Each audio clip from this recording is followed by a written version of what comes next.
एक लड़की की शादी उसकी बिना मर्जी के एक सीधे साधे लड़के से हो जाती है, जिस लड़के के घर में उसकी माँ के अलावा और कोई नहीं था। दहेज में लड़के को बहुत सारा सामान और पैसे भी मिले थे, लेकिन लड़की किसी और लड़के से बेहद प्यार करती थी। अब लड़की की शादी बिना मर्जी के तो हो ही गई थी और अब वह अपने ससुराल आ गई थी। तभी सुहाग रात के वक्त लड़का दूध लेकर कमरे में आता है और उस लड़की यानी अपनी पत्नी के पास बैठ जाता है। तभी उसकी पत्नी गुस्से से अपने पति से कहती है, क्या तुम मुझे अकेला छोड़ सकते हो? उसकी यह बात सुनकर उसका पति बहुत दुखी होता है, लेकिन फिर भी वह खुशी खुशी यह कहता है, नहीं तुम आराम करो, मैं तो सिर्फ तुम्हारे लिए दूध लेकर आया था। यह कहकर वह कमरे से बाहर चला जाता है। लड़की मन मारकर ही रह जाती है, क्योंकि लड़की चाहती थी कि उसने झगड़ा क्यों नहीं किया ताकि वे उस गवार से तलाक ले सके। अब लड़की को ससुराल में 3-4 दिन हो गए थे, मगर वे तो बस पूरा दिन फोन पर बॉयफ्रेंड से बात करती थी और उधर लड़के की माँ बिना शिकायत करे दिन भर घर का काम करती थी। वह सबके लिए खाना भी खुद ही बनाती थी। फिर भी उसकी माँ के चेहरे पर हर वक्त मुस्कुराहट ही रहती थी। लड़का एक कंपनी में छोटी सी नौकरी करता था। वो बेहद ही ईमानदार और मेहनती था। सुबह अपने काम पर जाता और शाम को थका हारा घर आता, मगर उसकी पत्नी उसे एक गिलास पानी भी नहीं पूछती थी। अब लड़के और लड़के की शादी को करीब 1 महीना हो गया था, मगर अब तक वह दोनों एक साथ कभी नहीं सोए थे। वैसे लड़का बहुत ही शांत स्वभाव का था, इसलिए वह अपनी पत्नी को कुछ भी नहीं कहता था। फिर भी वह अपनी पत्नी को खुद ही खाना डालकर देता था, मगर उसकी पत्नी उसके साथ बैठकर खाना कभी भी नहीं खाती थी। वह अपना खाना अपने कमरे में अलग बैठकर खाती थी। लड़की को दहेज में एक स्कूटर भी मिली थी। लड़का जैसे ही अपने काम पर निकल जाता, उसके आधे घंटे के बाद ही लड़की भी अपनी स्कूटी लेकर अपने बॉयफ्रेंड से मिलने चली जाती थी और लड़के के आने से पहले ही वे अपने ससुराल वापस आ जाती थी। एक दिन लड़के की काम की छुट्टी थी और वह घर पर ही था, तो लड़की ने अच्छे भले खाने को भी गंदा कहकर अपनी सासू माँ को उल्टा सीधा कहकर खाना को बाहर फेंक देती है। यह सब देखकर लड़के को बहुत ही गुस्सा आता है और वह गुस्से में अपनी पत्नी पर हाथ उठा देता है, मगर उसकी माँ फिर भी अपने बेटे को ही डांटती है। इधर लड़की को झगड़े का एक बहाना ही चाहिए था, जो कि उसे मिल गया था। तभी वे बिना बोले अपनी स्कूटी लेकर अपने बॉयफ्रेंड के पास चली जाती है और अपने बॉयफ्रेंड के पास जाकर कहती है कि अब एक पल भी मुझे उस घर में नहीं रहना। आज उस गंवार ने मुझ पर हाथ उठाकर अच्छा नहीं किया। तभी उसका बॉयफ्रेंड कहता है, अरे तुमसे तो मैं कब से कहता हूँ कि तुम भाग चलो मेरे साथ कहीं दूर, मगर तुम हो कि आजकल पे ही लगी रहती हो।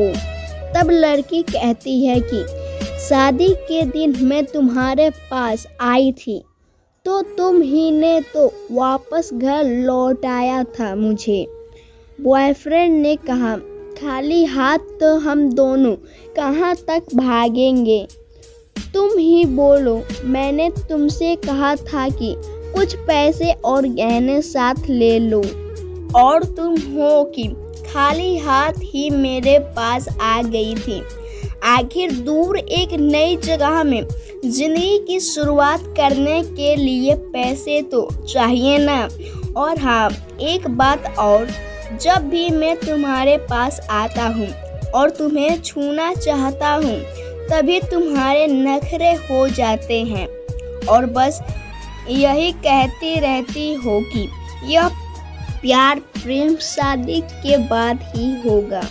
तभी लड़की गुस्सा होकर कहती है, हाँ, शादी के बाद ही अच्छा होता है ये सब, और मैं तुम्हारी ही तो हूँ।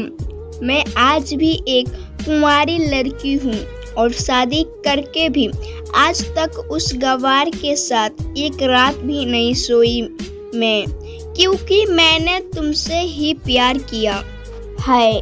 और अब मैं चाहती हूँ कि तुम मुझसे शादी करके मेरी मांग में अपने हाथ से सिंदूर भर दो। फिर मैं पूरी ही तुम्हारी हो जाऊंगी और फिर तुम मुझे अपनी मर्जी से दिन रात प्यार कर सकते हो। तब उसका बॉयफ्रेंड कहता है, तो ठीक है, मैं तुमसे शादी कर लूँगा, मगर तुम कम से कम 5 लाख रुपए का कल शाम तक इंतजाम कर लेना। मैं तुम्हें एक होटल का पता दे रहा हूँ, तुम उस होटल में रात को 10 बजे तक पहुँच जाना। लड़की कहती है, उस गवार के पास कहाँ होगा पैसा, बल्कि मेरे पापा ने उसे दहेज में 3 लाख रुपए और मुझे कुछ सोने के गहने दिए थे। गहने तो मेरे पास है, मगर सारे पैसे उस गवार ने अलमारी में लॉक कर रखा है। मगर मैं जैसे तैसे अलमारी की चाबी लेकर सारे पैसे निकालकर तुम्हारे पास हमेशा हमेशा के लिए आ जाऊंगी। यह कहकर वह लड़की अपने ससुराल पहुंचती है। लड़की ससुराल पहुंचकर अपने पति और सास से लड़ाई करती है और वे उन पर खूब चिल्लाती है, मगर अफसोस वे अकेले ही चिल्लाती रहती है। उसका पति और उसकी सास बिल्कुल शांत रहते हैं। तभी लड़की अपने कमरे में चली जाती है और अचानक उसके बॉयफ्रेंड का लड़की के फ़ोन पर मैसेज आता है कि कब आ रही हो पैसे लेकर। लड़की मैसेज का जवाब देती है, सब्र करो, मैं वक्त पर आ जाऊंगी। तब उसका पति दरवाज़ा खटखटाता है और अपनी पत्नी से कहता है कि खाना खा लो। तभी पत्नी कहती है, मैं खाना तभी खाऊंगी, पहले मुझे अलमारी की चाबी दे दो। पति दरवाजे के नीचे से चाबी देकर कहता है, यह लो, अपना काम करके खाना खा लेना, क्योंकि अभी तक मैंने और माँ ने भी खाना नहीं खाया। माँ ने कहा कि हम आज साथ बैठकर ही खाना खाएंगे। लड़की कहती है, माँ और तुम खाना खा लो, मैं बाहर से खाना खाकर आई हूँ। यह सुनकर लड़का चला जाता है। तभी लड़की जल्दी से चाबी को उठाकर अलमारी खोलती है। अलमारी खोलकर वह उसमें क्या देखती है कि उसमें दहेज के पूरे पैसे 3 लाख और सारे गहने तो रखे ही थे, बल्कि उसमें एक डायरी भी रखी हुई थी। वह उसे खोलकर पढ़ती है तो उसमें लिखा था, प्रिय पत्नी, मुझे और तुम्हारे पिताजी को पता है कि तुम किसी और लड़के से बेहद प्यार करती हो, मगर तुम्हारे पिताजी ने पता लगाया है कि जिसे तुम प्यार करती हो उसकी पहले भी एक बार शादी हो चुकी है और वह लड़का बहुत सी लड़कियों को धोखा भी दे चुका है।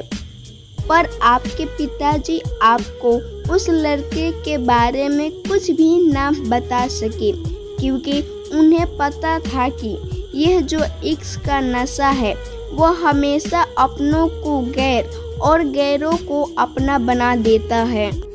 इसलिए तुम्हारे पिताजी ने मेरे आगे हाथ जोड़कर ये कहा कि मेरी बेटी का हमेशा ख्याल रखना। एक बाप के मुंह से एक बेटी की कहानी सुनकर मेरी भी आंखों में आंसू आ गए और मुझे यकीन हो गया था कि एक अच्छा पति होने का सम्मान मुझे मिले या ना मिले, मगर एक दामाद होने की इज्जत में हमेशा पा सकता हूँ।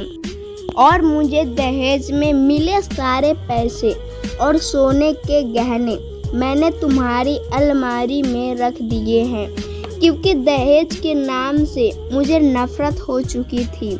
इस दहेज के ही कारण मैंने अपनी बहन और पिता को खोया था और मेरे पिता के अंतिम शब्द भी यही थे कि किसी बेटी के बाप से कभी 1 रुपये भी दहेज ना लेना। तो दोस्तों मिलते हैं पार्ट 2 में, तब तक के लिए धन्यवाद और वीडियो को लाइक ज़रूर कर दें। वीडियो ज़्यादा लंबा हो गया था इसलिए हमें पार्ट 2 बनाना पड़ा।